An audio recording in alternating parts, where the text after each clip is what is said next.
A bird's eye view of the South Cross Bayou treatment plant in Pinellas County. From above, you see the systems. Drop down, and you see a lot more happening.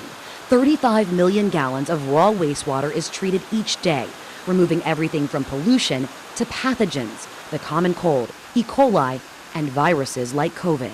The canary in the coal mine.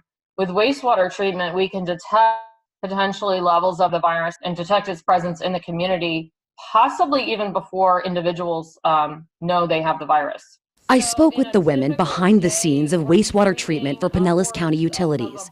In June, they embarked on a new COVID-19 research project, part of something called wastewater analytics. What we're flushing down the toilet comes from us. It comes from our bodies. So I still think there's a lot we can learn, and that's why we do the testing. It's science. When a virus replicates inside your body and is released into the environment, that's called viral shedding.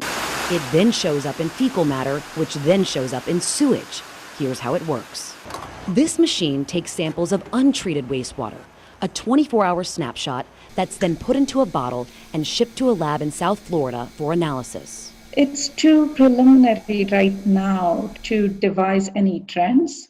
The more we collect, the more information we can glean, but being early on in this helps us get that data already, because you cannot go back in time. If you think about this later, you've already lost that baseline. The missing piece, a research institution to analyze the data they're collecting. And potentially use it in coordination with health officials to help measure the levels of COVID-19 in terms of community spread.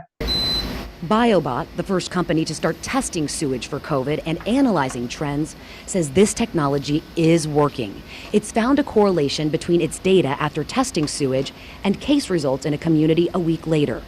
BioBot says it's a good indicator of incidence of the virus.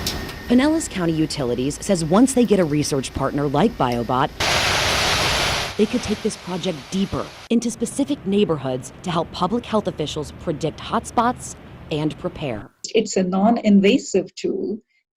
It doesn't require people to voluntarily go get tested. So if and when there is a second wave, maybe we can see it 2 weeks prior in the wastewater. That's why wastewater treatment is so important. It really is that number one defense against the spread of any and all diseases. This isn't the first time wastewater epidemiology has been used during a public health crisis. BioBot first did this for the opioid epidemic.